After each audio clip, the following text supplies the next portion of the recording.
say a few things about my background. When I started college, I didn't want to become a mathematician or a mathematics educator. And I'm not a born teacher either. So when I started college, I wanted to become an engineer. And that was my undergraduate year at UC Berkeley, and I got my degree in electrical engineering some years ago. And then I started working in what is now called Silicon Valley. I don't know what it was called then, but I was making transistors and integrated circuits. And I was not unhappy with my job, but it was not quite gratifying, not satisfying for what I wanted to do. I even got a master's degree while going to school at night at San Jose State University. I got my master's in electrical engineering and computer science. But when I came to Chicago, I enrolled at UIC, University of Illinois, Chicago, and actually my major was still information engineering, which was a kind of a general name for electrical engineering at that time. And but I got the opportunity to teach, and there was a community college in Chicago, probably one of the last community colleges under the name YMCA College, Central YMCA College. I started teaching there, and the courses that they had available was mathematics. So I started teaching mathematics, and I really developed a very affinity towards it. I noticed that I have a deep passion for this subject. Not only just, not as far as my interest, but also as far as teaching. So I started my second or third phase of my academic endeavor, and this time I decided to go into mathematics. So I enrolled in the graduate school. I got a master's degree in applied math.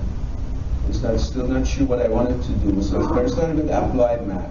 Then I got a PhD in pure mathematical harmonic analysis. But since I was teaching already in the City College of Chicago, I noticed that we really need to do something to reform undergraduate education, especially at the first 2 years.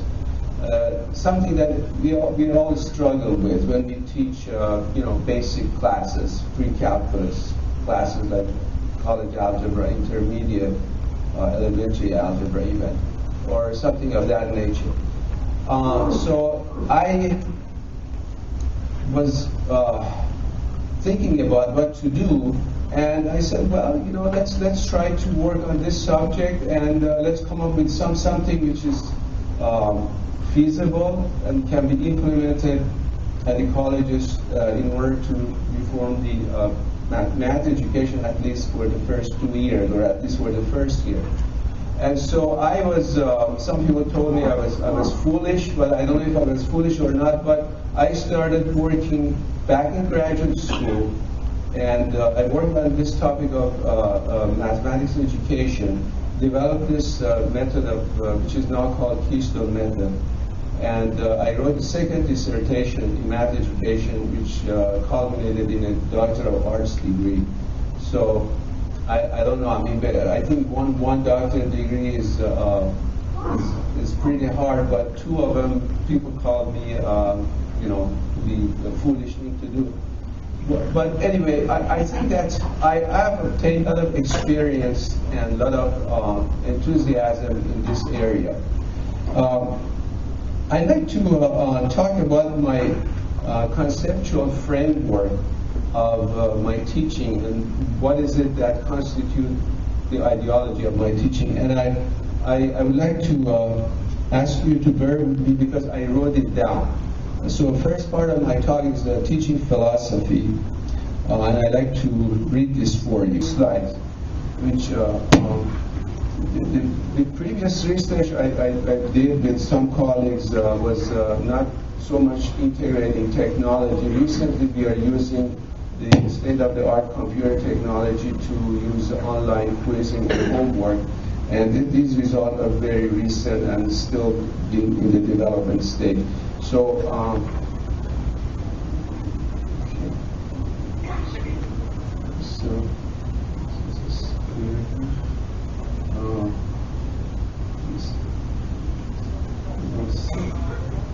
Probably not.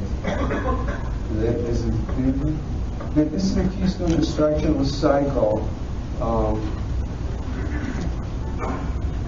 Okay, so if the curriculum feeds the instruction, then following the instruction comes homework, and then the students following the homework they take a practice test, practice quiz, and then based on the result of the practice quiz, they would have a study plan, and the study plan tells them which areas and topics they should study and review, and then they go take the quiz in the class. The in-class quiz is monitored by the teacher. They don't do it at home. And then following that, the teacher performs item analysis. Actually, item analysis is obtained immediately.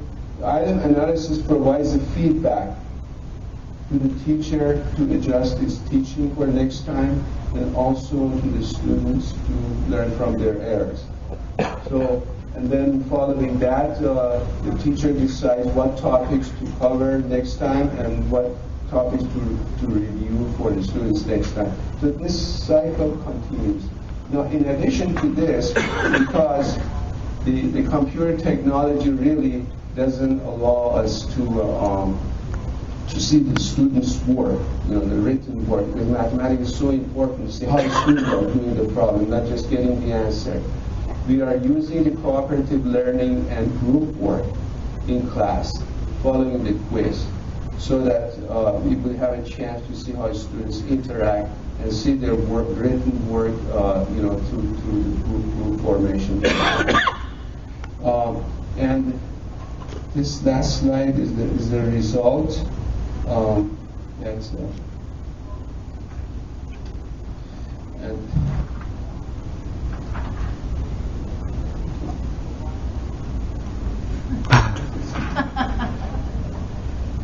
my brother called me absent-minded mathematician. I don't know.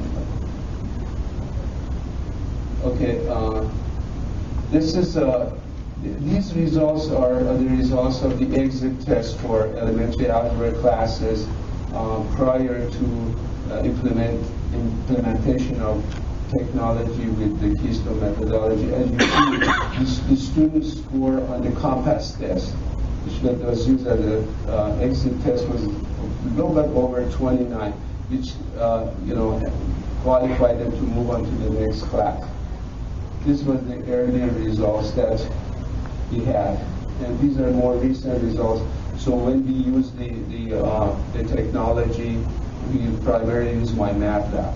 With the methodology we had, the students' gain was more than 2 sigma improvement. 2 sigma improvement is highly significant.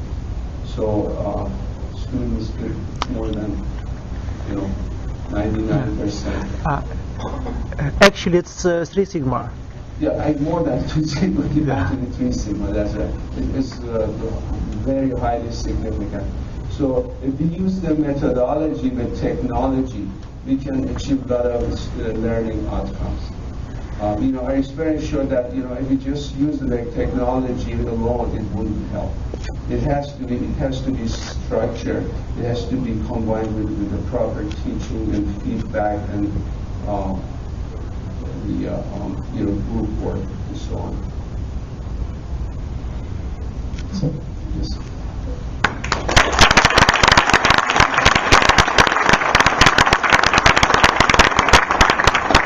Time for a few questions, if anybody has any.